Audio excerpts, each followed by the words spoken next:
Je suis Achille Karangois, journaliste pour le quotidien roman Le Courrier, et j'aurai le plaisir d'animer cette discussion débat concernant la votation du 14 juin prochain, car ça s'approche.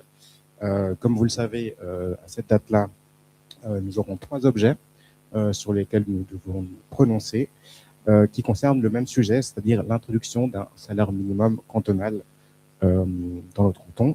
Donc une initiative constitutionnelle, une initiative législative et un contre-projet également législatif adopté par le Grand Conseil sur proposition du Conseil d'État. L'initiative constitutionnelle vise à inscrire le principe d'un salaire minimum dans la Constitution.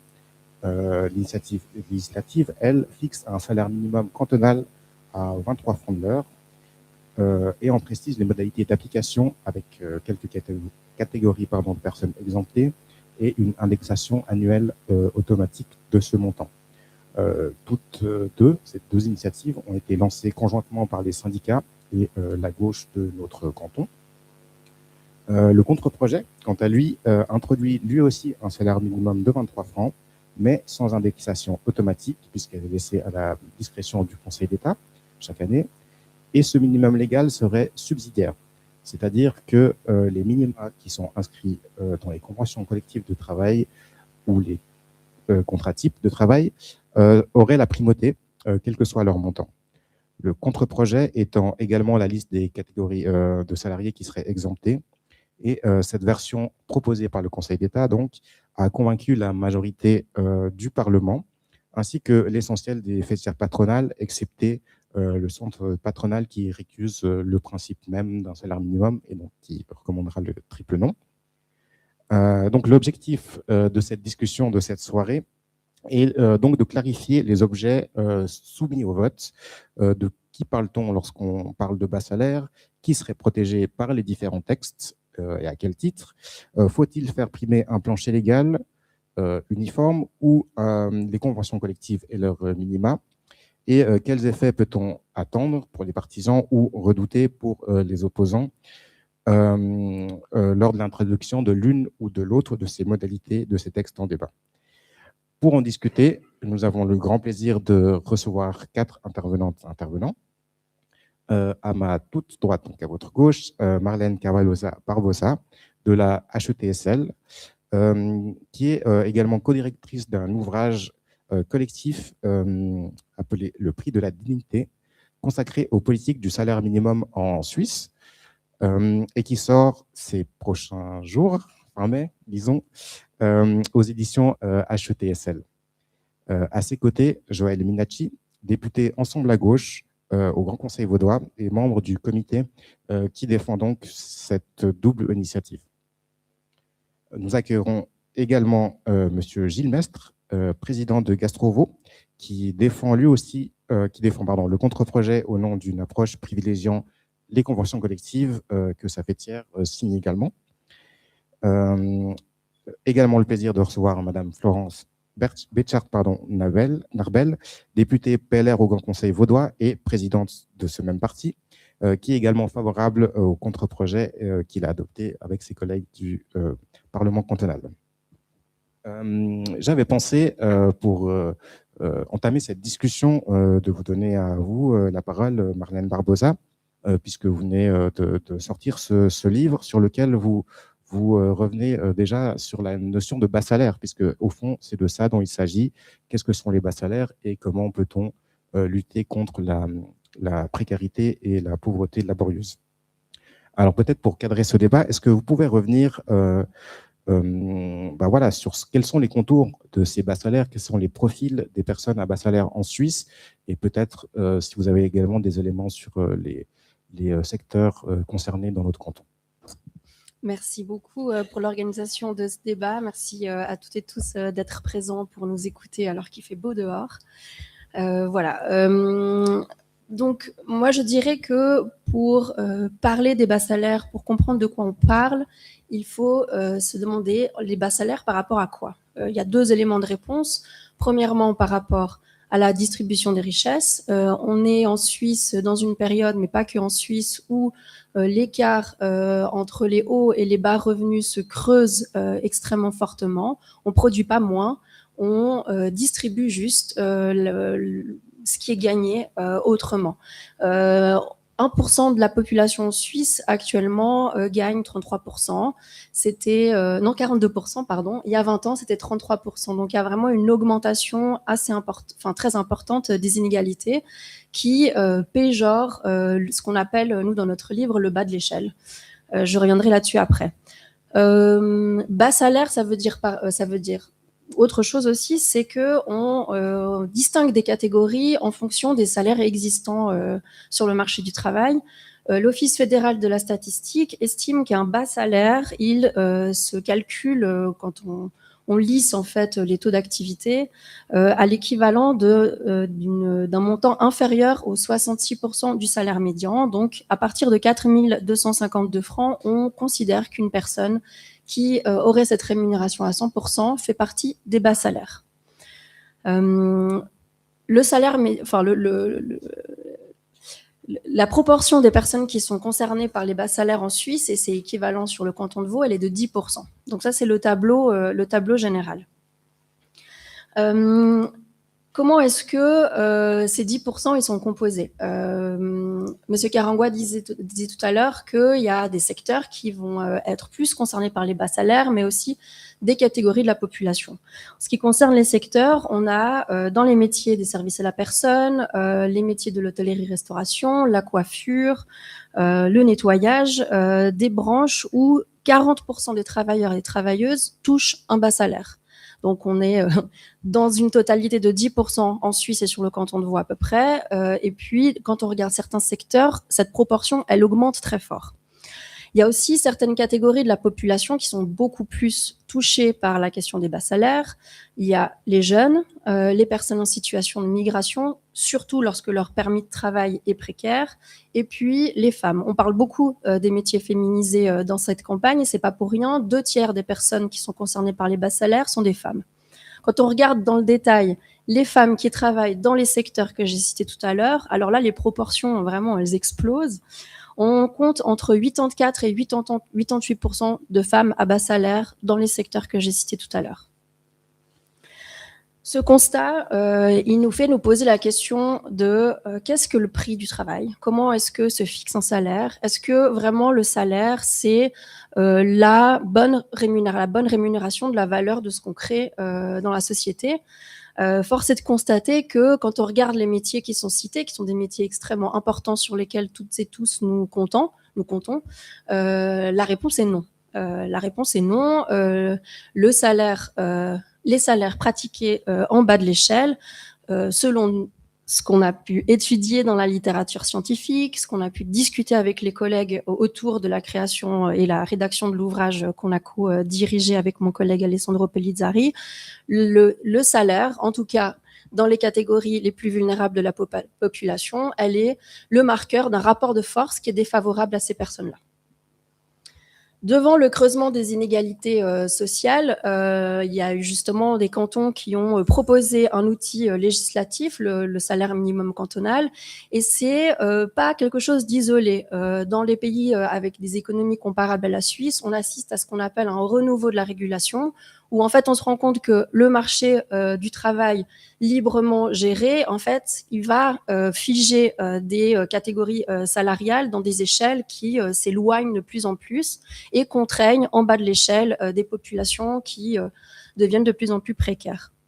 Et c'est dans ce sens-là que plusieurs États estiment, et des traités internationaux estiment que les États sont dans l'obligation de garantir un salaire minimum vital qui puisse permettre de couvrir les besoins physiologiques de survie, mais aussi de participer dignement à la vie sociale. Liberté aux États de le faire comme ils veulent. Jusque-là, la Suisse déléguait en fait cette fonction au partenariat social à travers les conventions collectives. Mais on voit qu'avec une économie qui se tertiarise, avec des conditions de travail qui se durcissent, des contrats qui deviennent de moins en moins stables, le partenariat social montre ses limites et la proposition d'un salaire minimum cantonal vient faire une proposition légale qui couvre tout le monde pour protéger les personnes qui sont en bas de l'échelle. Merci bien. Joël Minacci, j'imagine que vous partagez le constat, ou si vous voulez compléter, mais surtout, on aimerait certainement comprendre en fait pourquoi une double initiative constitutionnelle et législative. Merci Achille pour ta question et merci à tout le monde d'être là ce soir. Alors, nous, on a déposé, le comité unitaire, une double initiative pour instaurer un salaire minimum dans le canton de Vaud, parce qu'on est parti déjà de plusieurs constats. D'une part, comme l'a dit Marlène juste avant, 10% de la population touche un bas salaire dans ce canton et doivent compenser ces bas salaires par des prestations sociales. La deuxième chose, c'est que le coût de la vie augmente et que du coup, comme tu l'as dit aussi, les salaires permettent encore moins de couvrir en fait l'augmentation du coût de la vie puisqu'ils n'augmentent pas du tout de la même manière que le coût des assurances maladie, des loyers ou encore des transports publics. Ça, c'est une chose. Et puis, on a fait aussi le constat que le partenariat social montrait quand même des limites importantes. D'une part, il garantit pas une CCT pour toutes les branches, puisque la moitié des secteurs professionnels ne sont pas couverts par des CCT. Et puis, le partenariat social ne permet pas non plus à tout le monde de pouvoir vivre avec un salaire qui se situe au-dessus du seuil de l'aide sociale. Et pour nous, c'était quelque chose qu'il fallait du coup corriger. Il faut quand même dire, c'est vrai que, en tout cas, vous pourrez l'entendre de la part de mes collègues qui sont à ma gauche, que le partenariat social est vraiment vanté comme un modèle idéal qui remplit sa fonction, etc. C'est vrai que il faut quand même dire que c'est un rapport de force qui est inégal entre patrons et salariés, ce qui fait que par exemple, il y a des branches qui n'arrivent pas à obtenir des conventions collectives de travail malgré des demandes depuis plusieurs années, et puis que les salaires ne sont pas toujours à la hauteur des besoins des salariés. Et donc, nous, on a lancé cette double initiative pour combler les lacunes du système actuel et simplement pour permettre à toutes et tous de permettre de vivre dignement de son travail. Et le prix de la dignité, entre guillemets, c'était le seuil des prestations sociales. L'idée aussi, c'était de responsabiliser finalement les partenaires sociaux parce que on trouvait que c'était pas normal que finalement ce soit la collectivité qui compense via les prestations sociales qui sont données aux personnes qui ont des bas salaires. On trouvait que c'était pas normal que ce soit la collectivité qui compense et qu'il y a un bout où en fait en dessous de ce seuil des prestations sociales, les responsables patronaux doivent pouvoir garantir un salaire décent. Finalement, on a déposé alors une initiative qui, d'une part, fait primer le salaire minimum sur les conventions collectives de travail, parce que dans les conventions collectives de travail, il y a des secteurs parmi les plus touchés. Donc pour nous, c'était normal que ce salaire minimum y prime. Et puis, on a aussi construit une indexation qui soit objective et qui permette de faire évoluer le coût, enfin le prix du salaire minimum au coût de la vie, ce qui fait que si l'initiative passe, quand elle entrera en vigueur, le salaire minimum sera déjà à 23 francs 55 de l'heure. On a fait aussi des exceptions qui sont limitées justement pour pouvoir vraiment cibler des secteurs qui ne seraient pas en mesure d'assumer ce salaire minimum. Par contre, dans toutes les autres branches, en se basant sur les exemples empiriques qui se sont faits dans d'autres cantons en Suisse, on s'est vraiment basé sur ces modèles qui fonctionnent ailleurs pour pouvoir dire on aimerait un salaire minimum qui couvre le plus largement possible les bas salaires. Et puis finalement, l'initiative constitutionnelle, elle est venue avec ça. Alors pour plusieurs raisons. D'une part, parce que dans tous les autres cantons qui ont un salaire minimum, le salaire minimum est inscrit dans la Constitution, mais aussi parce que les salaires minimaux, depuis qu'ils ont été votés par la population dans d'autres cantons, sont attaqués constamment par des associations patronales et les partis bourgeois pour les affaiblir. En tout cas, au départ, l'idée, c'était de faire des recours contre l'instauration des salaires minimaux. Et aujourd'hui, on a des attaques qui sont plutôt de l'ordre, une motion Etline au Parlement fédéral qui veut faire primer les CCT sur le salaire minimum. Et donc, face à des attaques répétées sur les salaires minimaux, l'idée, c'était de l'inscrire dans la Constitution pour aussi le protéger d'attaques politiques et permettre qu'il puisse remplir sa fonction. Merci bien. Madame Betchart, ce double texte est venu donc devant le Grand Conseil il y a quelques mois. Alors déjà, peut-être sur le constat concernant les bas salaires, qu'est-ce que vous partagez et qu'est-ce que, j'imagine, vous ne partagez pas? Et ensuite, pourquoi cette alternative du contre-projet vous a convaincu il y a quelques mois?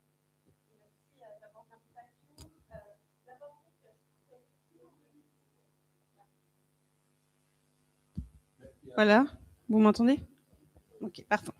D'abord, merci pour l'invitation et puis dire que évidemment, je crois qu'on partage tous l'opinion qu'on doit pouvoir vivre de son travail, on doit pouvoir vivre dignement. Maintenant, le problème, c'est que ces initiatives, elles vont poser de nombreux problèmes à nos entreprises, à nos PME. Puis il faut quand même dire que notre cercle économique, en fait, il est principalement constitué de PME, de petites et moyennes entreprises, qui doivent vivre et réussir à payer leurs charges.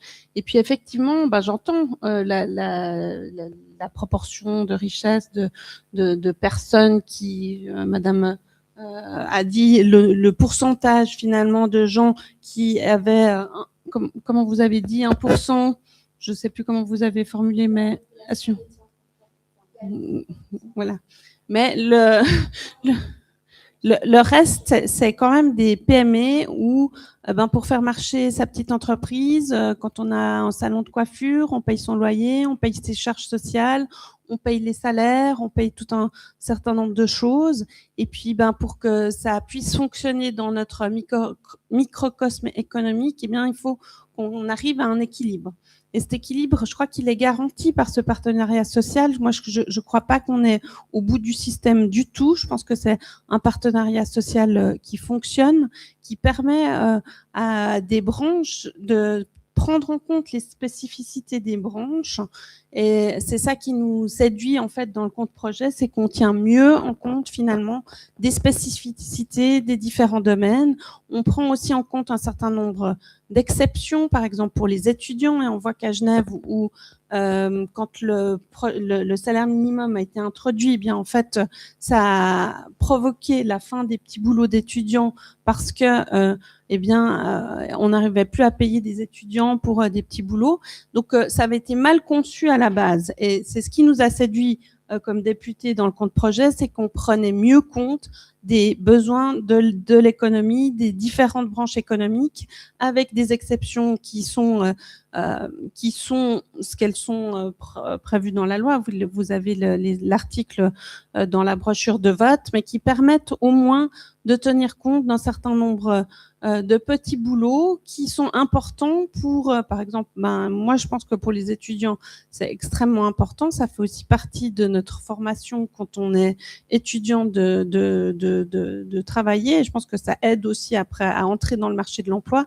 Donc d'avoir toutes ces exceptions aussi pour l'agriculture, je pense que c'est extrêmement important, parce que pour l'agriculture, les agriculteurs vont pas réussir à payer un salaire minimum, donc de 23 francs. Donc pour ces branches-là, et puis toutes les branches, et je pense que Gilles Mess pourra encore mieux en parler que moi, mais les branches qui sont dans des conventions collectives, en réalité, la convention collective, c'est pas juste un salaire.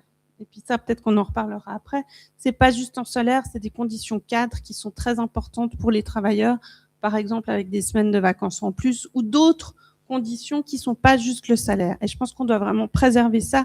Et c'est ce qui nous a séduit dans le contre-projet, c'est qu'on a une vraie alternative avec un salaire minimum de 23 francs qui entrera dans le cadre de la loi pour toutes les branches qui sont pas soumises à des conventions collectives ou les exceptions, ce qui permettra quand même à un bon nombre de personnes ayant des bas salaires d'accéder à ce salaire minimum. Merci. Et juste rapidement, pourquoi avoir choisi un contre-projet alors que dans d'autres cantons, la droite a pu refuser en fait le principe même du salaire minimum légal? Alors nous, on a pensé que il y a quand même effectivement une réalité qui est juste de dire que on doit pouvoir vivre dignement de son salaire, mais que ça doit être corrélé à l'activité économique. Et donc c'est pour ça que le contre-projet, en même temps, il prévoit le salaire minimum pour les branches non soumises au CCT, mais et pour les pas pour les exceptions, mais ça permettra justement d'avoir une certaine égalité à ce niveau-là. Merci. Monsieur Mestre, donc vous êtes représentant justement des branches qui sont concernées par ce salaire minimum légal, autant par les initiatives que par le contre-projet. Vos fêtières ont choisi de soutenir finalement ce contre-projet, excepté le centre patronal, comme je le disais. Votre campagne accentue beaucoup l'argument voilà, du partenariat social, de la force de ce partenariat social. Finalement, est-ce que vous pouvez revenir d'abord sur quelles difficultés il vous a semblé que cette double initiative posait à ce partenariat social, et ensuite peut-être aussi nous expliquer pour votre branche qu'est-ce qui vous a convaincu de soutenir ce contre-projet? Volontiers. Pourquoi soutenir, enfin, pourquoi le partenariat?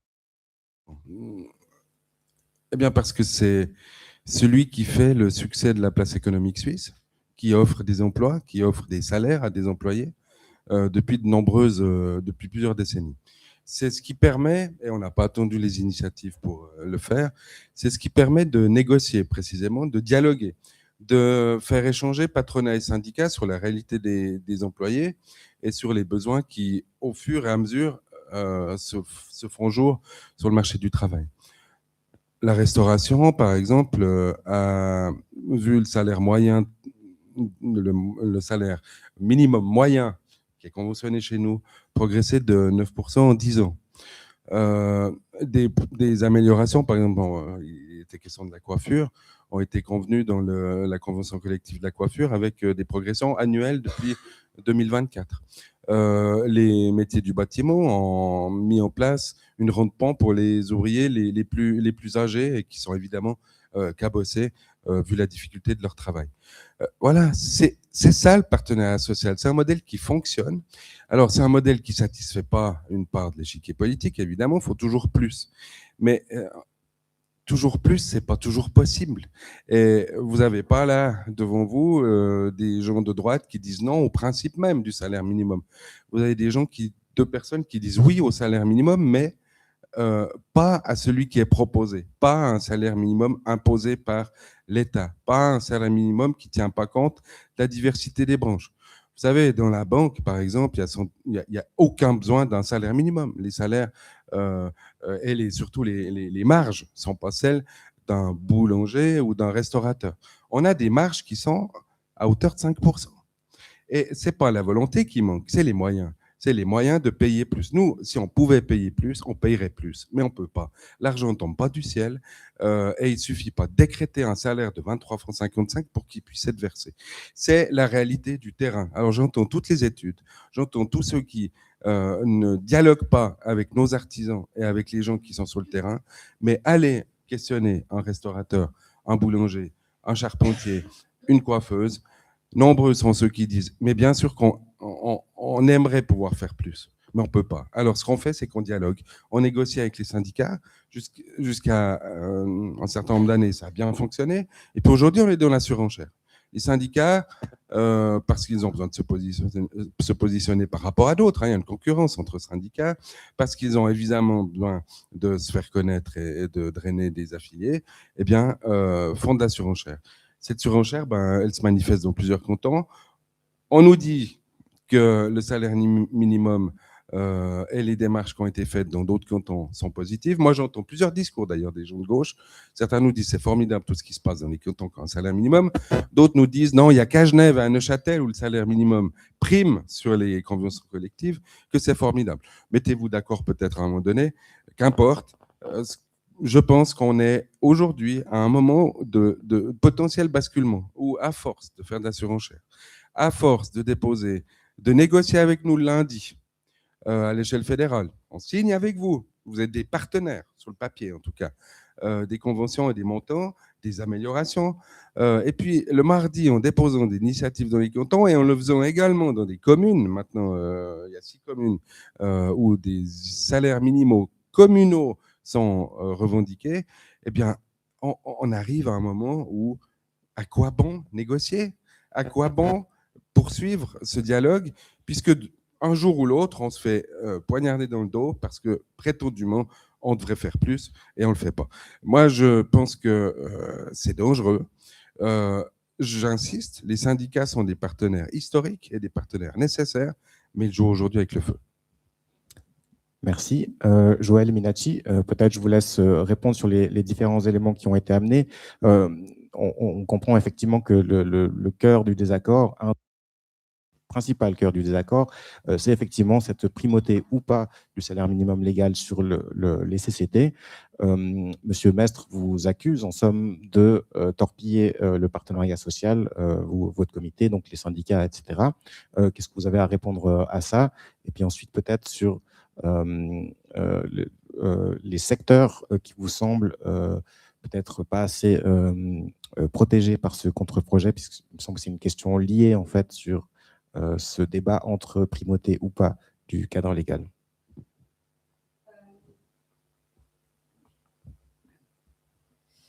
Alors déjà, j'aimerais quand même rappeler que cette volonté de faire primer les CCT sur les salaires minimaux, c'est une stratégie qui a été mise en place par les associations patronales et bourgeoises quand elles n'ont pas pu empêcher l'instauration des salaires minimaux.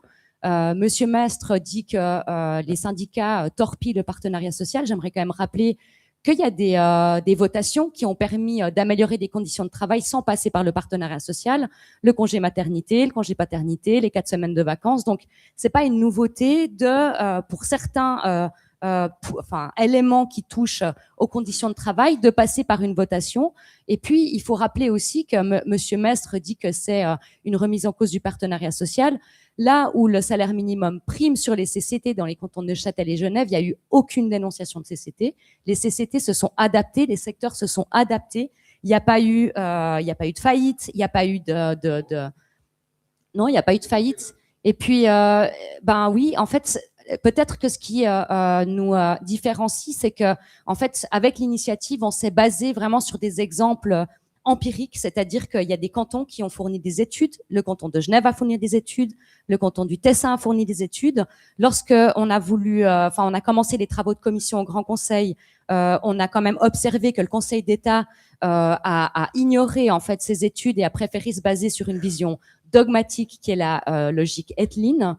Et puis, on a dû amener en fait des éléments, on va dire, vraiment empiriques et factuels au débat, parce que ces éléments étaient absents. Donc, on a auditionné les cantons de Neuchâtel, de Genève, des représentants du canton du Jura. Et puis, ce qui nous a permis d'avoir des retours sur expérience avec des impacts extrêmement positifs, là où le salaire minimum prime sur les CCT, parce que le problème dans le contre-projet, c'est qu'en réalité, la volonté du contre-projet, c'est de proposer un salaire minimum qui est vidé de sa substance, qui écarte toute une série de secteurs par la primauté des CCT, qui affaiblit le système d'indexation puisqu'il est soumis à des considérations politiques et plus objectives, et puis qui propose une avalanche d'exceptions avec en plus la possibilité d'en ajouter d'autres finalement. Et en fait, si le Conseil d'État s'était vraiment basé sur les expériences cantonales en Suisse, avec aussi ces différents modèles qui permettent de voir où ça fonctionne ou ça fonctionne pas, eh ben, ils auraient pu voir que typiquement les cantons du Jura et du Tessin reviennent à présent sur cette question de la primauté des CCT sur les salaires minimaux. En avril 2026, le Grand Conseil tessinois, à majorité de droite, a acté un retour à la primauté. Enfin, c'était pas, ils avaient voté un modèle où les CCT primaient sur le salaire minimum. Désormais, ils ont voté pour que le salaire minimum prime sur les CCT, justement parce qu'en fait, trop de personnes sont exclues et que le salaire minimum ne peut donc plus répondre à son objectif. Et puis, ça montre aussi une autre dimension, c'est qu'en fait, la majorité bourgeoise qui soutient ce contre-projet en fait, occulte toute la dimension sociale du salaire minimum. C'est une politique sociale telle qu'elle a été définie par le tribunal fédéral. Et c'est pas une politique économique. Elle est basée sur un seuil minimal de l'aide sociale et donc c'est pas non plus un montant qui est très élevé. Hein. Enfin, c'est pas des personnes qui vont être payées énormément. Et voilà ce que je voulais dire sur ces questions. Peut-être je vais laisser d'abord Madame Betchart répondre, puisqu'il y a des éléments qui concernent directement la votation qui a eu lieu au Grand Conseil. Avant de vous passer la parole et à Marlène ensuite, Madame Betchart, est-ce que vous avez voté un texte qui n'est pas à jour avec le texte sur lequel reviennent vos collègues, notamment au Tessin? Alors moi je crois pas du tout. Je crois que juste et quand j'entends que c'est un texte qui est vide, qui a été vidé de sa substance, je crois pas du tout. Je crois qu'au contraire, c'est un texte qui est très précis pour éviter les écueils qu'on a vus dans d'autres cantons. Donc on a voulu avoir le texte le plus précis possible, qui nous permet ensuite, d'avoir cette primauté des CCT et puis certaines exceptions, notamment pour tout ce qui est stage, étudiant et ce genre de travail-là. Maintenant, moi, ce qui me frappe toujours dans le discours de la gauche sur ces questions-là, c'est la non prise en considération finalement des petites entreprises, des entreprises qui font fonctionner notre pays. Alors, Gilles parle des restaurants, mais on peut penser à plein de domaines divers et variés où pour faire marcher un petit commerce, marcher une petite entreprise, eh bien, il faut avoir d'abord du courage parce que c'est plus si facile aujourd'hui. Et je pense qu'il faut se rendre compte, quand on est un petit patron, on doit payer des charges. Et puis, pour payer ces charges, il faut qu'on ait des clients. Et puis, il faut qu'on ait des clients, il faut que ça marche. Et on ne devient pas forcément riche, en tout cas pas les premières années. C'est un long labeur pour réussir à faire marcher, alors on dit son business, mais c'est compliqué, quoi. Les restaurants, ils souffrent, quoi. Post-Covid, ils ont énormément souffert. Mais il y a plein de secteurs qui ont beaucoup souffert du Covid. Les commerces, on sait aujourd'hui avec le commerce en ligne à quel point ils souffrent. Et donc, je trouve que dans ce discours qu'on entend, on ne tient pas du tout compte de l'ensemble finalement du spectre, oui, économique, j'ai pas peur de dire ce mot, mais du spectre économique qui fait que c'est ce pays qui marche avec des petites et moyennes entreprises et qu'on doit tenir compte aussi de leur avis dans ce domaine-là et que c'est eux qui finalement font cette économie et qui permettent de payer à la fin les salaires. Donc je pense qu'on doit vraiment faire très attention. On n'est pas dans une situation économique facile, on a aussi une situation géopolitique qui rend les choses instables. On a une autre initiative. Alors là, je pense qu'autour de la table, on est tous d'accord qu'on va voter non à l'initiative de l'UDC, mais cette initiative, elle a aussi des conséquences économiques si elle passe. Donc, je pense qu'on doit être très attentif à maintenir ce niveau économique qu'on a connu et ce partenariat social. Et il n'est pas nouveau, quoi. Je sais plus comment vous avez formulé ça, Madame Minacci, mais ce partenariat social, il existe depuis des années. C'est pas un truc qu'on a inventé à cause du salaire minimum. Il existait bien avant. Donc, je pense qu'il faut vraiment tenir compte de notre structure économique avec ces PME qui ont besoin de pouvoir vivre et de pouvoir rester en vie. Alors ça, c'est sur la question du périmètre de branches et donc de gens touchés par l'un ou l'autre des textes. Concernant l'indexation, vous avez mentionné en fait effectivement que les entreprises sont confrontées à des charges, des augmentations, les salariés également. Donc pourquoi ne pas avoir choisi ou amendé pour que l'indexation soit également automatique? C'est voilà, dans le domaine privé, c'est vrai qu'on n'est pas tous soumis à des indexations automatiques. Nos contrats de travail ne le prévoient pas forcément. Moi, j'ai travaillé dans le domaine associatif pendant de nombreuses années. Je n'avais pas des indexations de salaire automatiques. Donc voilà, on doit tenir compte des spécificités des branches et puis tenir compte de la conjoncture. Donc c'est pour ça que le Conseil d'État a choisi ce modèle qui est, disons, flexible et qui permet, selon les années, de prévoir une indexation ou non, selon ce qui se passe finalement de manière, par exemple, est-ce qu'il y a de l'inflation, est-ce qu'il y a... Voilà, je pense que c'est un ensemble de choses dont il faut tenir compte et c'est ce qu'on a voulu avec cette flexibilité plutôt que d'avoir une indexation qui est au coût de la vie et qui est fixe. Merci. Marlène, peut-être est-ce qu'on peut revenir sur le périmètre de personnes touchées, puisque on a parlé au tout début de ce débat que les bas salaires concernaient à peu près 10% des personnes, que ce soit en Suisse et dans le canton de Vaud. Concernant les chiffres de qui seraient concernés par les initiatives ou le contre-projet, c'est déjà un peu moins clair ou plus compliqué à calculer. Alors, de ce que j'ai pu recouper, on parlait en 2022 de 4,9% des personnes qui gagneraient moins de 23 francs de l'heure pour les chiffres des salaires de 2022. Si on met à jour l'indexation donc qui est proposée par les deux initiatives, on serait plutôt entre 5 et 7% de la population. Il faut me corriger les uns et les autres si vous avez d'autres informations, mais c'est ce que le canton me confirme, que l'estimation serait plus ou moins tenable. Donc, est-ce que peut-être, Marlène, est-ce qu'on peut discuter un peu de qui est concerné par les initiatives? On l'a plus ou moins compris, donc tout le monde, des branches, des personnes qui gagnent moins de 23,55 pour les initiatives et 23 pour le contre-projet. Si c'est le contre-projet qui passe entre les mailles de ce filet, et donc, au fond, entre ces 5 et 7%, à combien on redescendrait? Fonctionne. Oui, je crois que ça joue. Ah. Là, vous m'entendez? Oui. Okay.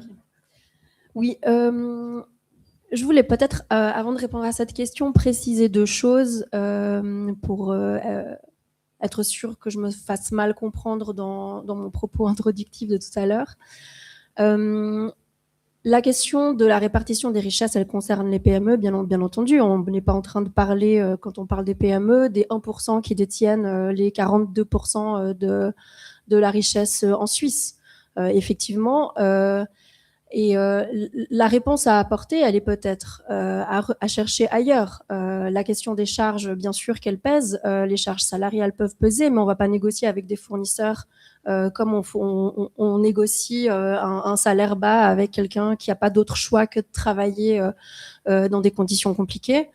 Et peut-être que si on regarde, en tout cas moi, comment je comprends le tout ménage du contre-projet, les choses qui sont pointées dans ce qui fait peser la réalité, enfin dans la réalité qui pèse sur les PME, ne les permet pas en fait de maintenir une activité saine. On a parlé de commerce en ligne, on parle de boulangeries et de boucheries qui disparaissent, certainement remplacées par la grande distribution. Donc peut-être qu'il y a une réflexion peut-être plus générale. Moi, quand je parlais de cette échelle-là, je voulais poser un cadre général qui concerne la majorité des gens, pas seulement ce 1% des plus riche, ni que le bas de l'échelle. C'est pour ça que j'ai voulu contextualiser. Je pense qu'effectivement, c'est un problème de s'auto-exploiter. C'est un problème que les métiers qui sont essentiels sont aussi exercés dans des entreprises qui fournissent des besoins essentiels. Et en fait, c'est un vrai sujet de société. Et peut-être que de limiter la progression des bas salaires, c'est pas une réponse sociale adéquate. Sur la question du partenariat social, moi, je représente pas de syndicat. À aucun moment, aucun partenaire social, dans ce qu'on a pu étudier dans nos recherches avec les collègues, remettent en cause le partenariat social. Ils constatent juste qu'il y a certaines limites qui se posent pour certains secteurs et pour certains bénéfices. Effectivement, les conventions collectives, tous les partenaires sociaux ont le souhait de continuer à les négocier. Et si il y a certains bénéfices, on doit aussi pouvoir les relativiser. On a parlé avant de la convention collective de l'hôtellerie-restauration. Effectivement, il y a un temps de vacances supplémentaire par rapport à la loi. Cela dit, on est sur du temps de travail hebdomadaire de 42 à 45 heures, avec un temps de travail qui est dans le week-end, dans la nuit, avec des horaires coupés. Donc en fait, si on fait le calcul à la fin de l'année, en termes de temps de travail et de salaire, on n'est pas forcément mieux loti grâce à cette semaine de vacances, même si les syndicats y tiennent beaucoup je ne représente pas de syndicat, donc je me permets d'amener un regard critique là-dessus. Sur le champ d'application du contre-projet, une des choses qui me marque beaucoup, on a parlé du fait que les personnes couvertes par des conventions collectives seraient exemptées, enfin, seraient pas couvertes par le salaire minimum légal, mais on n'a pas parlé des personnes qui sont couvertes par des contrats types de travail. Les contrats types de travail, dans le projet du contre-projet, devraient aussi primer sur le salaire minimum légal. On parle, par exemple, des femmes de ménage. Donc, les femmes de ménage sur le canton de Vaud ne seraient pas bénéficiaires d'un salaire minimum légal. On connaît tous et toutes la réalité difficile économique et horaire de ces métiers-là. Et si on en revient à la définition de pourquoi on prévoit un salaire digne, c'est pas parce que la dignité, elle vaut moins cher pour certains métiers que d'autres. On n'a pas des chiffres très précis sur le nombre de personnes qui seraient concernées en l'occurrence par l'application d'un contre-projet. Cela étant, il y a très peu de secteurs qui resteraient bénéficiaires d'un salaire minimum. En tout cas, dans les chiffres que nous on a, on n'a pas accès à beaucoup de chiffres. Tout ça, ça paraît très très flou.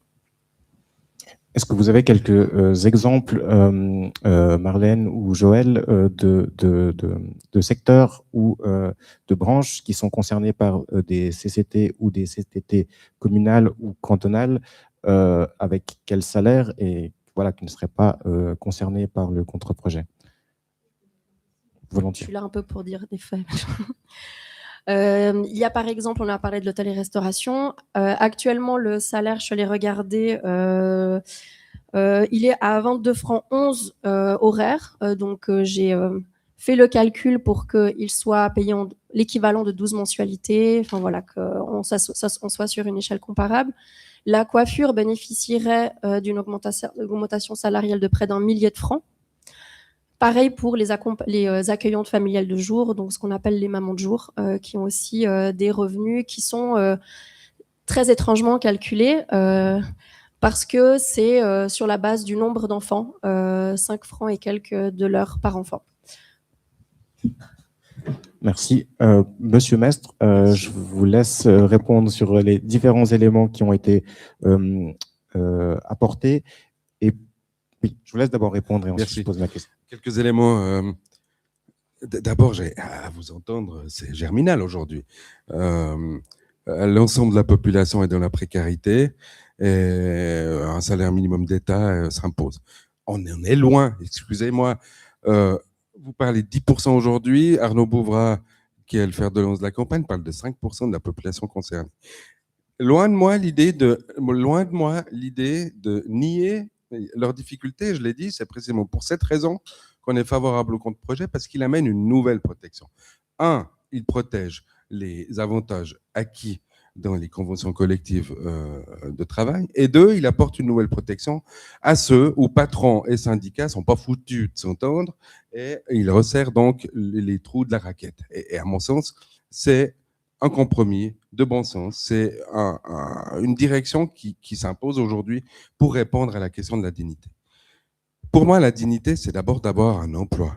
Vous savez, je peux vous dire, ceux qui touchent le moins dans la restauration, c'est pas parce que on n'a pas envie de leur donner énormément, c'est parce que comparativement à ceux qui sont formés, eh bien, on peut pas leur donner la même chose. Mais on a un système une grille salariale qui permet, au fur et à mesure de la compétence acquise, des formations faites, de monter dans la grille salariale. Et c'est ça, une des valeurs de la Suisse aussi, c'est de dire, tu te formes, tu gagnes plus. Un Ukrainien qui ne parle pas la langue et qui n'a aucune compétence de cuisine ne peut pas être payé au même montant qu'une personne qui a fait un CFC. Je le dis sans aucune critique vis-à-vis de l'Ukrainien, et d'autant plus qu'à leur arrivée, Gastrovo a immédiatement mis en place des formations pour qu'ils puissent se mettre le pied à l'étrier, pour qu'ils puissent rentrer sur le marché du travail, et précisément qu'ils ne dépendent pas de l'État. Donc c'est un discours responsable que je tiens ici. Voilà ce que je souhaitais dire par rapport à cette précarité qui semble aujourd'hui être dominante, et ce qui n'est pas vrai. Après, vous parlez des horaires coupés. Alors, parlons-en de la réalité du terrain. Qu'est-ce que le SMIC va induire? C'est peut-être le chapitre d'après, mais j'ouvre ainsi, je fais la transition. Pas seulement. Qu'est-ce que le SMIC va induire? Il va induire une chose chez les entreprises, c'est de faire travailler les collaborateurs aux heures les plus productives. Donc, il va pousser les patrons à faire davantage d'horaires coupés. Typiquement, dans la restauration, 2 et 5, il suffit d'y passer un peu de temps pour voir que la clientèle, sauf à des places qui sont largement fréquentées, la clientèle se fait rare. Et on ne pourra plus payer un serveur ou une serveuse pour vendre 3 cafés et 2 bières au prix du SMIC. Donc, on fermera. Et c'est déjà un mouvement que le Covid a initié, et c'est un mouvement qui va aller en se renforçant. Donc, c'est un autogol pour ceux que vous prétendez défendre. C'est un autogol pour les serveuses, c'est un autogol pour les serveurs. C'est une multiplication des temps partiels. Et ça, malgré toutes les études que vous citez, je vous défie de me citer, au-delà de l'emploi, un impact qui a été étudié, impact économique. Combien d'entreprises ont été fragilisées, voire ont été fermées pour cause d'introduction du SMIC? Combien de personnes ont vu leur temps de travail réduit parce qu'on ne peut pas payer plus et embaucher autant? Ces questions-là, ces questions d'ordre économique et qui ne touchent pas qu'à l'emploi, excusez-moi, mais les études genevoises n'en disent rien. Merci. Avant de revenir sur les études et également vous passer la parole, Madame Betchart, Joël Minati, vous souhaitiez réagir à quelques éléments et notamment l'argument peut-être de l'autogol pour les secteurs concernés. Déjà, Monsieur Mestre nous invite à aller discuter avec les secteurs concernés. Je dois juste préciser que j'ai travaillé 7 ans dans l'hôtellerie-restauration, dans un petit bistrot de quartier qui a subi le Covid et toutes ces histoires. Donc, je sais de quoi je parle et je pense que les initiants aussi. Je pense que les études genevoises, tessinoises et tous les retours qu'on a pu avoir des administrations cantonales le savent aussi. Et moi, j'aimerais quand même rappeler qu'il y a des éléments factuels qu'on ramène constamment dans ce débat parce que on a en face des arguments parfois fallacieux comme cette dénomination de SMIC qui est absolument pas le modèle, si jamais, qui est proposé par le salaire minimum, mais c'est bien de mettre des épouvantails qui font peur et notamment, susciter un sentiment, je sais pas, anti-français peut-être. Bref, mais disons qu'on parle pas du SMIC et je pense que cet argument est vraiment assez fallacieux et n'est pas du tout en phase avec le sujet dont on traite. Mais il rend compte quand même je pense quand même d'une certaine légèreté dont a fait preuve le Conseil d'État, mais aussi les opposants dans la manière de considérer ce sujet. C'est vrai que je vous l'ai dit avant, nous, on a demandé au Conseil d'État quand même passablement de chiffres pour pouvoir se faire une idée de qui serait, par exemple, exclu du salaire minimum si les CCT primaient. On a demandé ça au Conseil d'État. Le Conseil d'État n'a pas su nous répondre. On a demandé qu'est-ce qu'il envisageait comme impact économique, comme un impact sur le recours à l'aide sociale en se basant sur les différents exemples en Suisse. On n'a pas eu de réponse. Donc, en fait, on a demandé ces éléments-là. Et même sur le phénomène même des travailleurs pauvres, Madame Moret nous a suggéré de déposer un postulat sur la question parce que en 2 ans, depuis qu'on a déposé cette initiative, ils ne sont pas intéressés au sujet. Donc c'est vrai que les opposants jouent aussi avec un certain flou qui aurait dû, et des réponses qui ne nous ont pas été amenées d'un point de vue étatique. Et moi, faut quand même le relever. Par contre, je pense que ces études, c'est notamment à Genève, la Haute École de Gestion, qui a fait l'analyse des impacts. Et effectivement, ce qu'on observe, ce qu'ils ont observé, que ce soit à Neuchâtel, c'est qu'il y a eu même des effets vertueux en fait sur l'emploi et sur l'économie locale. Donc le salaire minimum, par exemple à Neuchâtel, la responsable de l'administration cantonale a pu nous dire qu'il y avait eu une baisse du recours à l'aide sociale, une baisse du chômage et une redynamisation de l'économie locale, ce qui fait que le salaire minimum est vraiment loin de produire les épouvantails qui sont décrits à ma gauche. Et puis, en fait, ce que vous dites pas non plus, c'est que le contre-projet, quand je parle de légèreté dans l'élaboration de ce contre-projet, c'est que, en fait, il va produire les effets que vous voulez pas qu'ils se passent, parce que typiquement, on a des exemples si les CCT priment sur le salaire minimum, vous avez par exemple les commerces lausannois qui sont soumis à une convention collective communale. Et donc, vous aurez les commerçants lausannois et les salariés des commerces de Lausanne qui seront payés moins que dans le reste du canton. Donc, vous allez créer une disparité en fait de salaire entre les personnes dans le canton. Deuxième chose, vous dites que vous voulez protéger les petites entreprises, les blanchisseries en dessous de 5 personnes employées ne sont pas soumises à la CCT. Donc, avec le contre-projet, elles seront soumises au salaire minimum de 23 francs. Les petites entreprises et les grandes pourront payer 21 francs leurs employés, ce qui va créer des disparités. Et ça, c'est des effets pervers du contre-projet, mais que le Conseil d'État n'a pas du tout analysé, mais qui vont se produire parce que simplement, en fait, ce contre-projet, il n'est pas basé sur les exemples empiriques qui permettent de dire, en fait, la primauté du salaire minimum, c'est vraiment le modèle le plus efficace parce qu'il produit aucun des épouvantails qui sont brandis par la droite et les milieux patronaux, mais en plus, il produit des effets vertueux, alors que le modèle avec primauté des CCT produisent des effets pervers, comme je l'ai dit, mais en plus, vous avez typiquement le canton du Tessin qui aujourd'hui revient sur des éléments fondamentaux du contre-projet, à savoir la primauté des CCT, l'indexation automatique, ils la mettent en œuvre, et puis il y avait un troisième élément dont je me rappelle plus, le montant du salaire qui a été augmenté. Merci. Oui, Marlène Barbosa, je pense que ce serait bien que vous puissiez répondre, encore juste compléter sur les études, parce que Monsieur Mestre disait que les études qui ont été faites à droite et à gauche n'ont pas pu dire quelque chose sur en fait les difficultés des entreprises. Alors, les études genevoises qui sont sorties, effectivement, se sont beaucoup concentrées sur la question du chômage parce que c'était une des craintes, on va dire, importantes de la population lors des débats et de la votation populaire.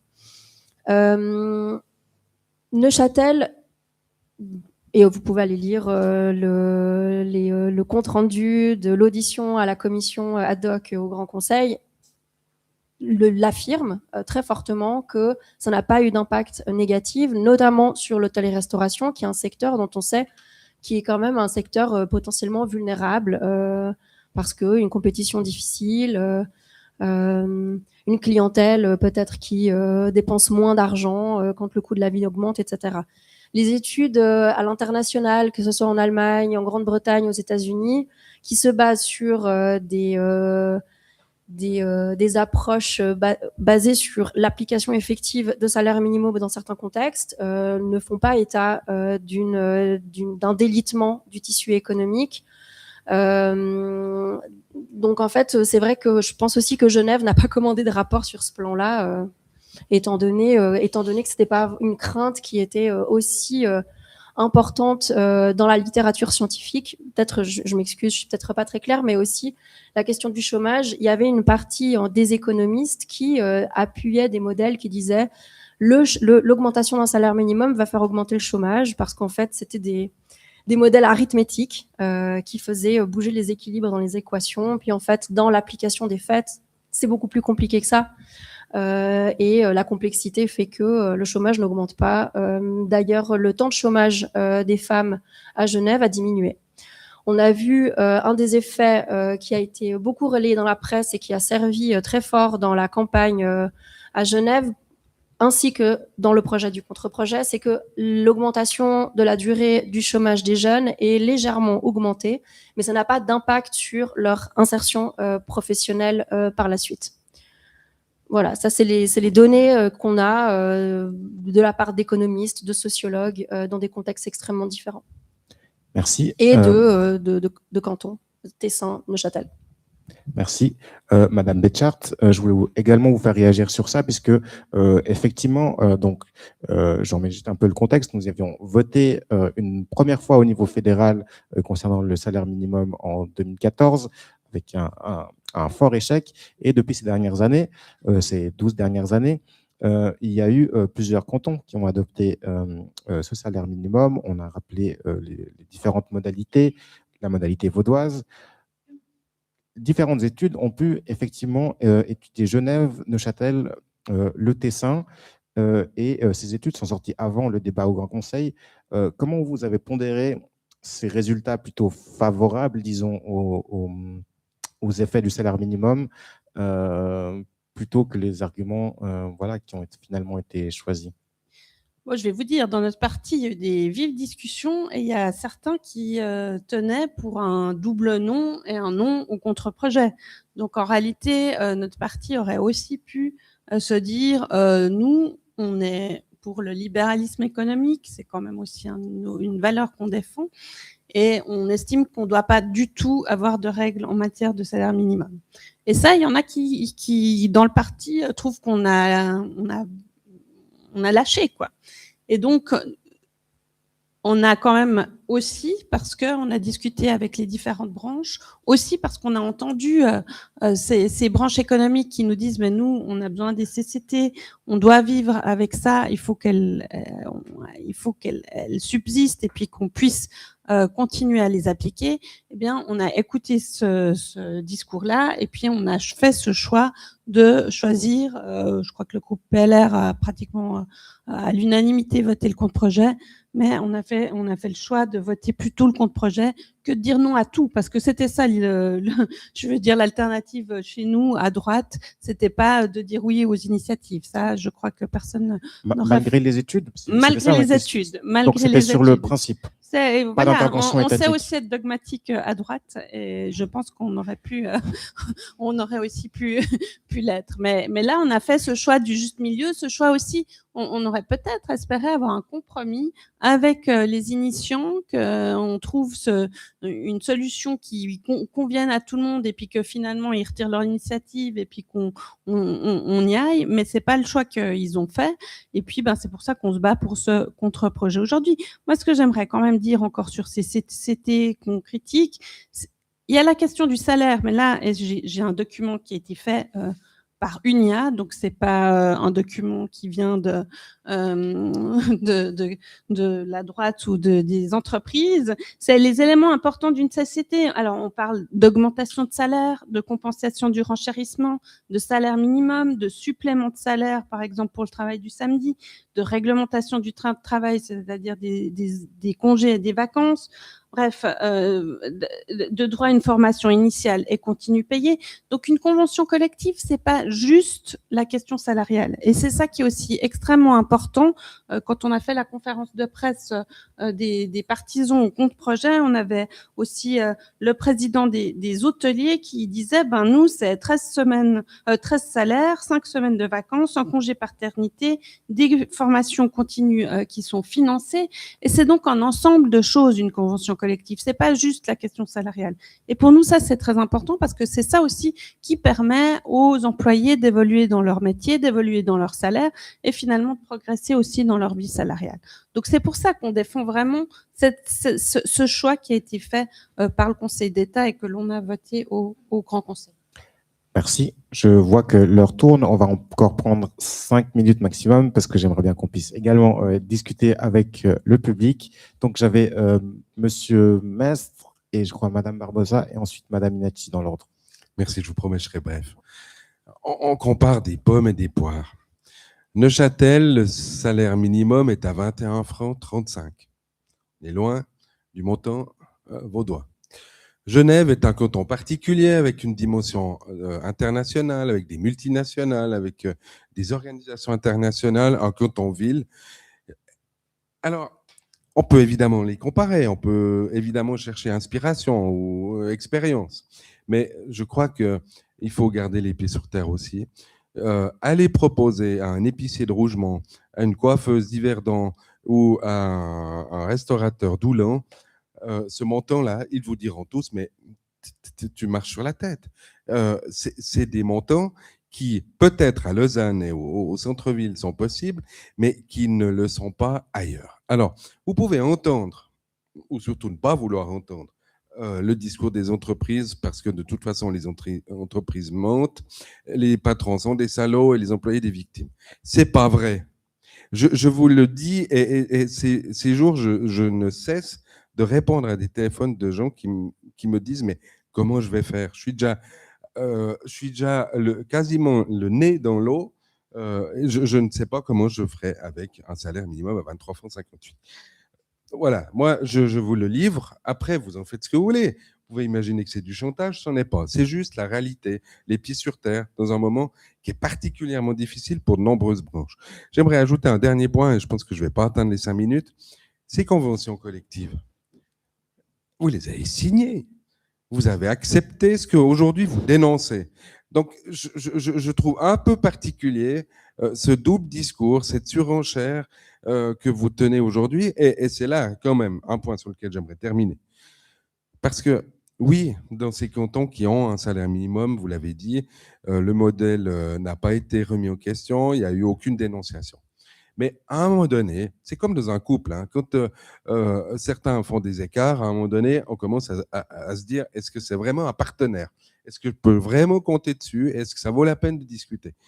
Moi, je vois un double risque dans la multiplication des initiatives que vous déposez, c'est que les CCT soient dénoncés et respectivement que le SMIC devienne la seule référence. Que ça ne soit plus que le salaire minimum ne soit plus un plancher, mais que ça devienne un plafond et que ça devienne la référence. En France, on te dit, tu gagnes combien de SMIC? Une fois, deux fois, trois fois? Eh bien, ce sera blanc, bonnet blanc chez nous. Ça ne deviendra plus un plancher à partir duquel on progresse, mais ce sera un plafond jusqu'où qu'on ne pourra pas dépasser.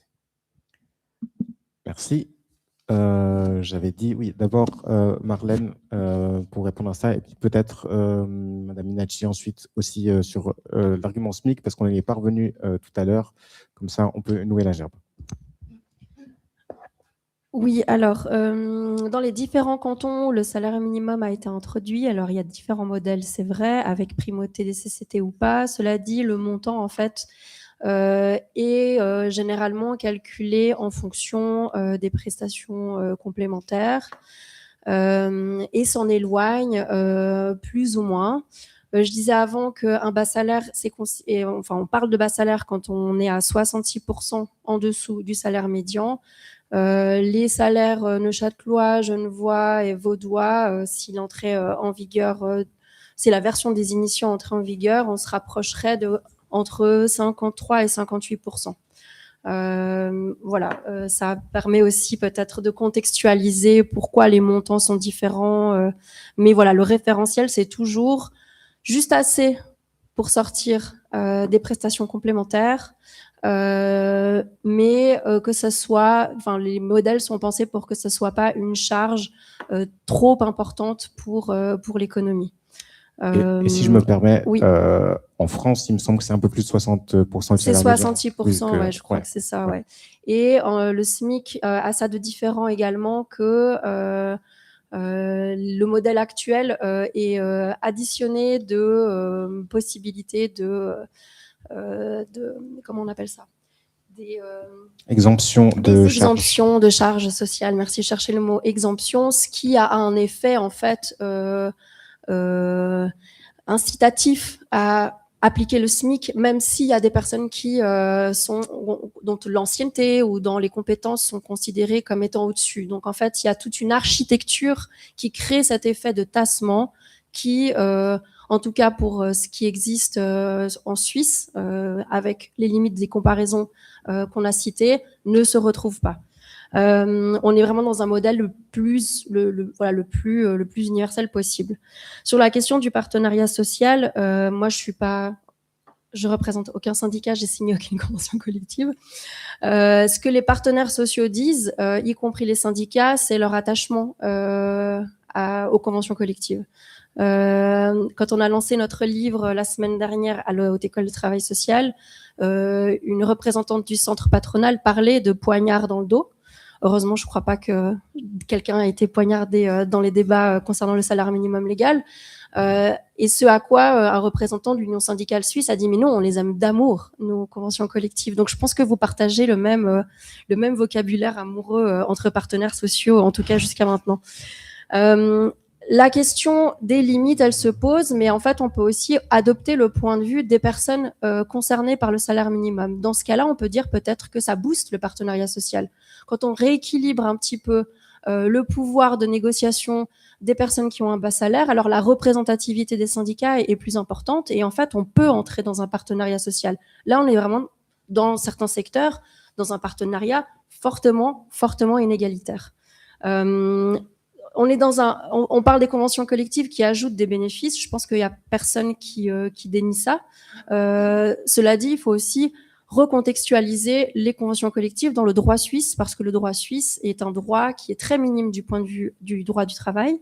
Par rapport à des pays limitrophes. Alors, certains peut-être parleront de la France qui a un très grand droit du travail. Cela dit, dans la plupart des pays comparables à la Suisse, le droit du travail est beaucoup plus fourni, beaucoup plus détaillé. Et donc, les conventions collectives ajoutent des éléments supplémentaires à un droit du travail extrêmement minimaliste, dont l'objectif est de réguler le temps de travail pour préserver la santé des travailleurs, de sorte à ce qu'ils puissent continuer de travailler, de préserver la question de l'égalité, et ça depuis bientôt 30 ans. On va fêter les 30 ans de la loi sur l'égalité en Suisse. Et puis, il y a le code des obligations qui règle les questions de contrat de travail, comment on signe un contrat. Et puis, je voulais aussi peut-être apporter une nuance sur la position des syndicats. La question de politiser les salaires, comme ils le disent maintenant, c'est le fruit d'un long débat à l'interne. Donc là, on a eu un compte-rendu du débat à l'interne du PLR vaudois. Le fait de lancer une initiative d'abord en 2014 sur le salaire minimum légal et de lancer des initiatives sur les initiatives cantonales, c'est un long débat et il y a eu une grande réflexion qui a mené une majorité des représentantes syndicales à se lancer dans ce genre de projet-là. Par contre, la campagne sur les salaires minimums, elle existait déjà avant. Dans les années 90, on avait des campagnes politiques, donc ça veut dire qu'on sort des salons calfeutrés des négociations pour signer des conventions collectives. On amène la question des salaires dans la rue. Et ça, c'était déjà le cas dans les années 90 autour du commerce de détail pour dénoncer les bas salaires, pour arriver à des meilleures conventions collectives. Donc, c'est pas nouveau que une sorte de débat contradictoire entre des partenaires sociaux qui partagent certes en amour des conventions collectives, mais qui défendent des points de vue parfois opposés, travailleurs, travailleuses, employeurs, employeuses, arrive à des débats contradictoires. C'est pas très étonnant.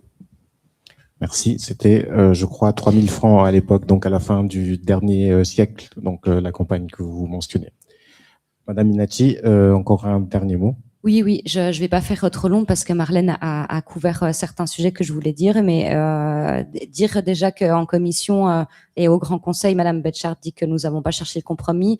On a fait que ça, en fait, on a fait des propositions en commission. La droite voulait plier ce sujet en une séance de commission, on en a fait 4 pour avoir des auditions, faire des propositions d'amendements, des propositions de compromis, et toutes ces propositions ont été balayées sans discussion puisque la majorité savait qu'elle était majoritaire et que du coup le contre-projet allait passer. Donc, je pense qu'il faut juste remettre un peu l'église au milieu du village, et puis ces compromis, on les a cherchés, mais on les a pas trouvés du côté de la droite.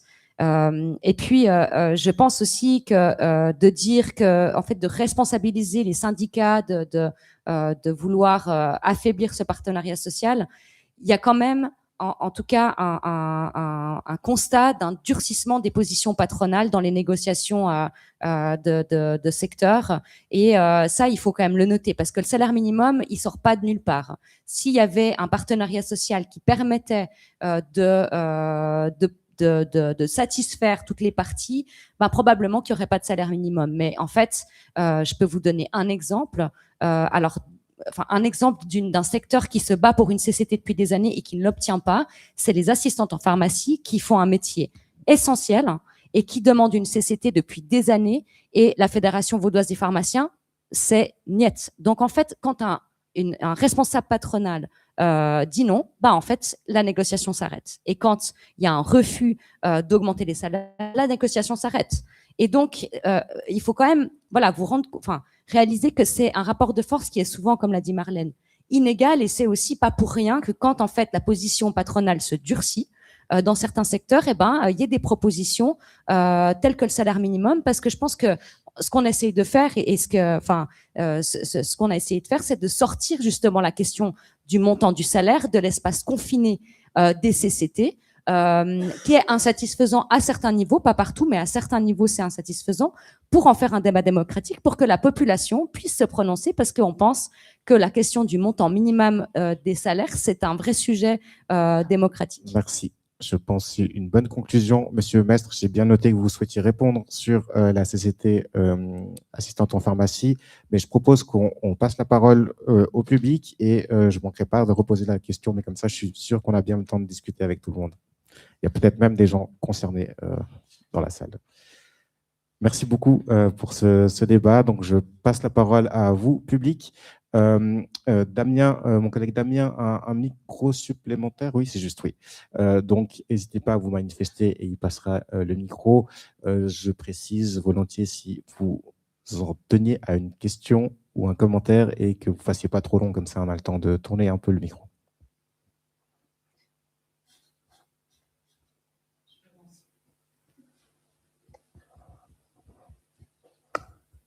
Merci beaucoup pour les échanges riches. Et puis, ça montre que c'est un sujet quand même méchamment complexe, historique, culturel, politique et économique. La question, elle est, si on entend quand même des arguments pour être concret, pragmatique, des deux bords, l'économie va pas bien. L'économie n'ira pas mieux dans les années à venir, vraisemblablement pour diverses raisons écologiques, géopolitiques, etc.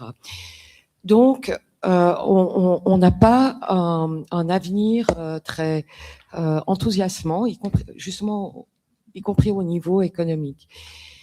Est-ce que la question, si l'idée était de combler des gaps, de combler des manquements, si tout le monde admet qu'un salaire enfin, pas le salaire justement, mais qu'il y a une dignité, il y a un droit à la dignité du travail qui passe notamment par le salaire, mais pas que, vu les différents axes qui sont négociés dans les CCT.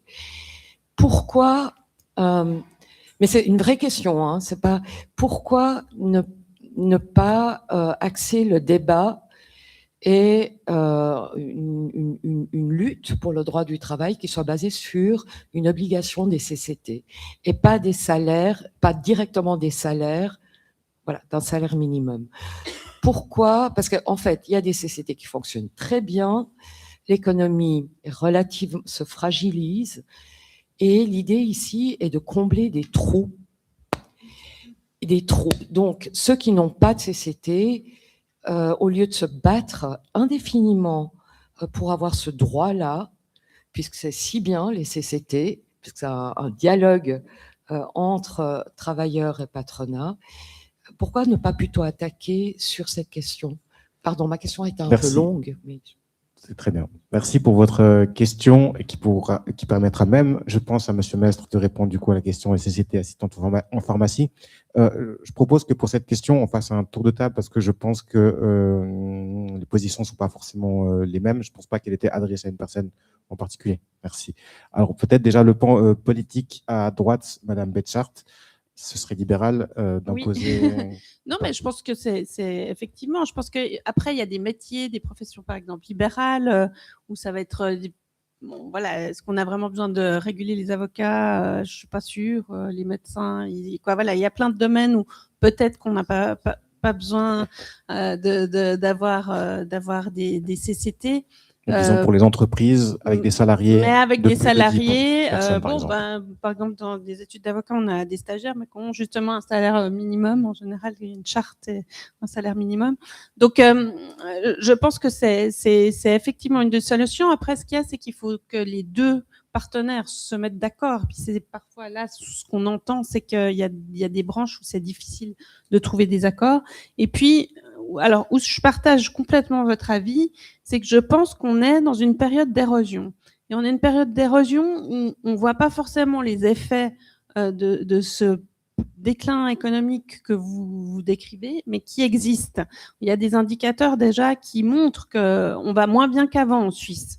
Et donc, c'est là où, pour nous, il faut aussi quand même faire très attention à pas mettre, à pas entrer dans une économie dirigiste, finalement, c'est aussi ça, et à trouver des solutions qui conviennent justement aux différentes branches et aux spécificités des branches. Donc, oui, pourquoi pas, mais je pense qu'il faut vraiment faire attention. Peut-être qu'il y a des branches où ça serait pas nécessaire, mais je pense que Gilles pourra mieux répondre que moi.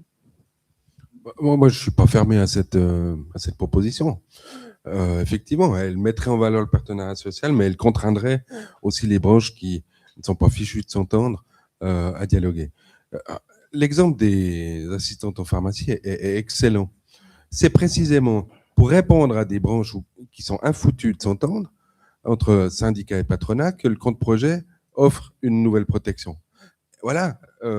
Alors, certains peuvent le juger insuffisant, mais il l'obligera soit à payer 23,58 francs, soit à faire une convention qui satisfasse les assistantes en pharmacie. Moi, j'ai aussi beaucoup de considération pour les hommes et les femmes qui bossent dans des garderies privées, qui sont payés au lance-pierre alors qu'ils ont des responsabilités, qu'ils ont des enfants à charge. Et c'est vraiment un job qui est extrêmement pénible. Et je sais que les crèches privées ne payent pas leurs collaboratrices et collaborateurs à la hauteur de ce qu'elles devraient être payées. Voilà.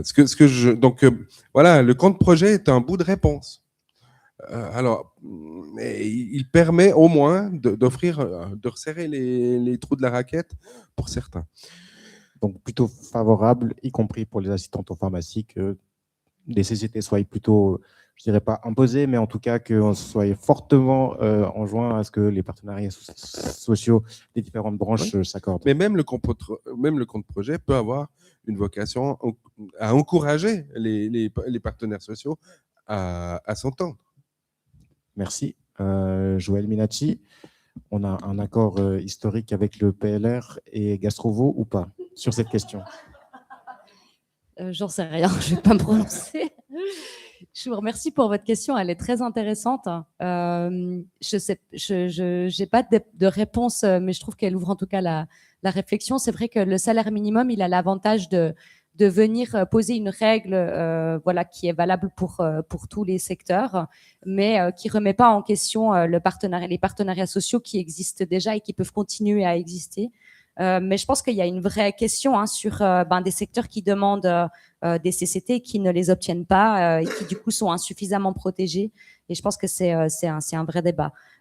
Moi, il y a quelque chose, c'est vrai qu'on s'est beaucoup, j'ai l'impression qu'on a beaucoup axé sur des arguments autour de la primauté des CCT, mais j'aimerais quand même dire que, en tout cas, le salaire minimum, ce qui permet, c'est véritablement d'augmenter le montant des salaires d'un nombre très important de personnes.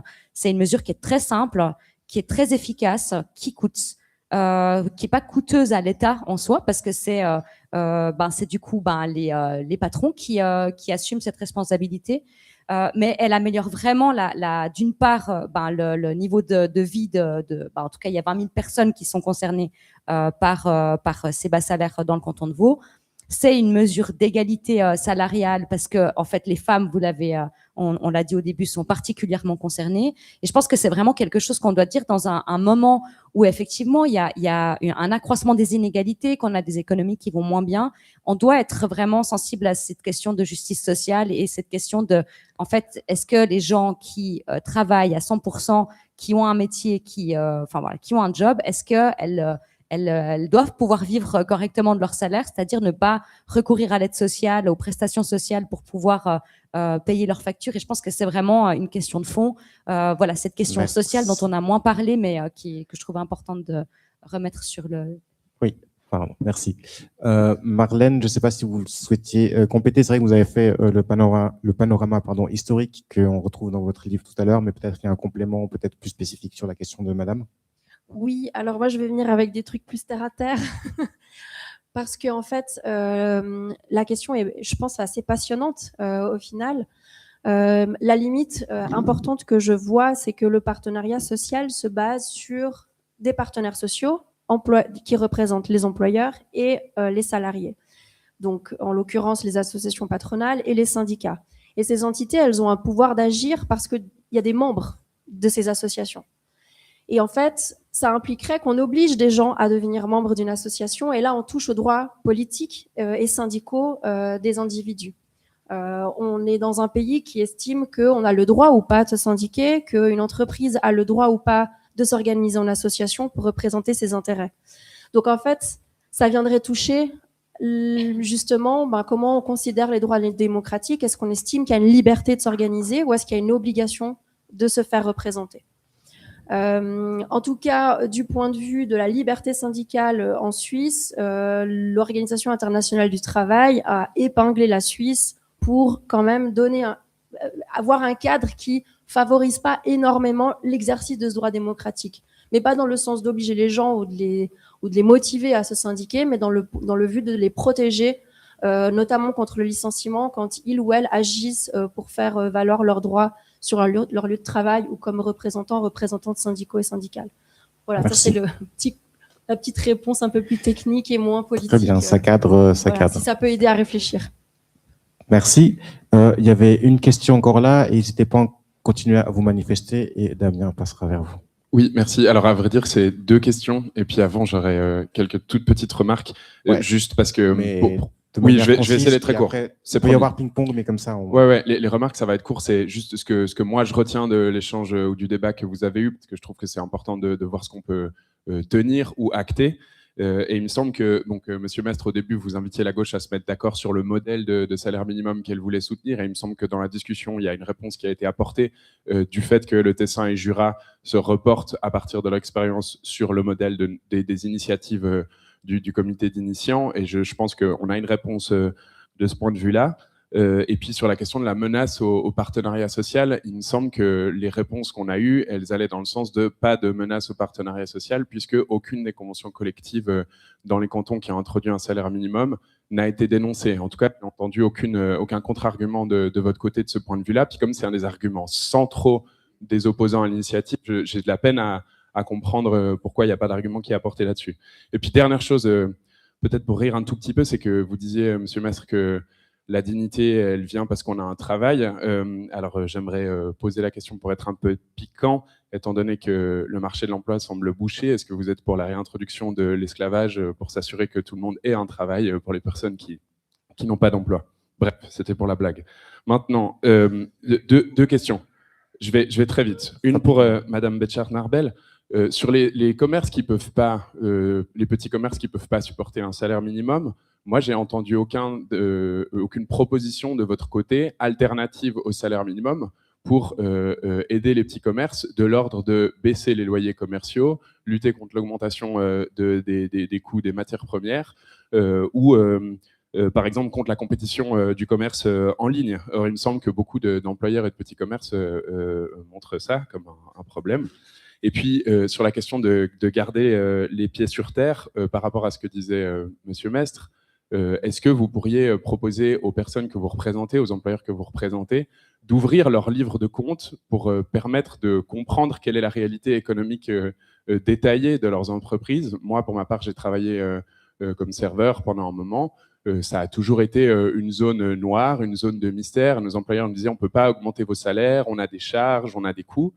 Ils ont systématiquement refusé d'ouvrir ça. Et j'ai l'impression, je vais rendre le micro, que pour nous aider à avancer et garder les pieds sur terre, ce serait intéressant de pousser tous les employeurs à ouvrir leur livre de compte à leurs employés pour leur permettre ensemble de voir quelle est la réalité économique réelle de leurs entreprises. Merci. Je ne crois pas me tromper en disant que c'est un partisan des initiatives. Donc, je vous laisse plutôt répondre, Madame Betchart, Monsieur Mestre, Oui, sur alors, les 2 commentaires et 2 questions. En tout cas, alors je vais surtout répondre à la question que m'a posée monsieur sur les commerces. Voilà, moi je pense que la politique de gauche qui est par exemple menée à Lausanne, elle fait beaucoup de mal au commerce. C'est-à-dire que moi j'entends en traversant ce canton, je suis président de mon parti, je vais partout dans le canton, les gens ne viennent plus à Lausanne par exemple parce que ils peuvent plus venir, c'est compliqué de venir en voiture, il y a l'aspect de la ville qui est quand même tout le temps en travaux, il y a tout un certain nombre de problèmes, les places de parc payantes, bref. Moi je suis pas d'accord avec tout, je pense qu'on peut on peut aller dans les parkings par exemple, ça pour moi c'est pas un problème, mais Mais je pense qu'aujourd'hui, on a une politique dans les villes qui ne favorise pas les commerces, les petits commerçants. Et quand on voit le nombre de petits commerces qui ferment, je pense que c'est pas seulement des questions de politique. Justement, je pense que l'État doit laisser une certaine liberté. Moi, j'ai plaidé, par exemple, pour que j'avais déposé au conseil communal à l'époque pour que à Lausanne on puisse ouvrir 3-4 dimanches avant Noël par année, ce qui est dans toutes les grandes villes d'Europe, dans toutes les grandes villes de Suisse, à part à Lausanne. Et ça m'a toujours été refusé par la majorité de gauche. Bon, or c'est des commerces qui disent nous, ça nous fait 1 à 2 mois de chiffre d'affaires les dimanches avant Noël. Donc, concernant les loyers et les coûts des matières premières, des intrants, etc. Alors, les coûts des matières premières, bon, il y a le coût, par exemple, de l'électricité qui a beaucoup augmenté, mais je pense qu'on peut pas tout résoudre en mettant des règles étatiques, quoi. Alors ça, je reste quand même profondément libérale. Je pense qu'on doit aider les commerces, mais c'est en dynamisant les villes. C'est pas en mettant des barrières, en interdisant les choses, en cadrant les loyers. Je pense que la question des loyers, elle est effectivement... moi, j'ai entendu des chiffres de loyers où je comprends que les commerçants arrivent difficilement à tourner, quoi, à Lausanne. Et je pense que c'est une effectivement bonne question. Maintenant, cadrer les loyers, c'est extrêmement compliqué. Moi, c'est vrai que c'est une des parties que je comprends pas dans la ville, c'est quand je vois ces commerces qui sont libres pendant des mois et des mois parce qu'on sait que les loyers sont trop élevés pour des commerçants pour les louer. Je comprends pas le modèle économique là derrière des propriétaires. Ça, Okay, j'avoue. Mais après, je pense que le risque qu'il y a pour les petits commerces, c'est une hausse des prix pour le consommateur. Et moi, j'ai travaillé 10 ans à la Fédération romande des consommateurs. Le consommateur final doit aussi être pris en compte dans ça. Et le commerce en ligne, moi, alors ça, je suis fataliste. Je crois qu'on ne pourra rien faire et ça ne va pas changer. Alors, il y aura peut-être les paquets qui devront être payants. Le retour des paquets, c'est peut-être une des solutions. Mais à part cet élément-là, je vois pas très bien comment on peut aller en arrière dans ce domaine-là. Très clair. Merci. J'ai le droit de répondre aux deux attaques. Oui, Merci. rapidement sur les attaques parce que je pense Ah ben, qu'on comprend que écoutez, c'était quand même, hein. une boutade, mais vous pouvez répondre D'abord, vous rapidement, mais n'arriverez plus pas sur le à me fond dépeindre ensuite. comme un méchant Thénardier. D'abord parce que avec Bouvra, j'ai déposé un postulat qui demandait de considérer les livreurs tels que Uber Eats comme des salariés, non pas comme des pseudo-indépendants. Et deuxièmement, comme des j'ai lutté esclaves. contre les propriétaires pendant le Covid, pas tous les propriétaires, mais ceux qui voulaient faire aucun effort sur les commerces qui étaient fermés d'autorité. Et vous voyez qu'on est capable de raisonner au-delà de la doctrine et de la doxa, en tout cas au PLR. Merci. Sur l'ouverture, je presse un Oui. peu, excusez-moi, parce qu'on arrive gentiment au bout, puis on peut continuer ensuite autour d'un apéritif. Donc vraiment sur l'ouverture des livres de compte. Mais alors que les syndicats fassent de même. Je sais qu'il y a un très gros propriétaire immobilier qui a même fermé des hôtels au profit de propriétaires russes. Écoutez, si vous voulez qu'on fasse la guéguerre sur des questions qui sont absolument pas dans le débat et qui ne sont pas soumises au vote, faisons-le. Mais allons jusqu'au bout alors. Bon, on verra qui se lance le premier du coup. Messieurs, dames, je vous propose qu'on s'arrête là. Il y a un apéritif, un petit verre qu'on peut partager et continuer la discussion si j'ai dû malheureusement vous couper dans votre élan de questions. Je remercie beaucoup nos intervenantes et intervenants pour ce riche débat. J'espère que vous avez pu avoir les arguments qui vous permettront de faire votre choix dans moins de 3 semaines maintenant, si je ne me trompe pas. Voilà. Et encore merci beaucoup pour l'organisation à Nouvelle Perspective, l'Espace Dickens et mes collègues du journal Le Courrier. Très bonne soirée.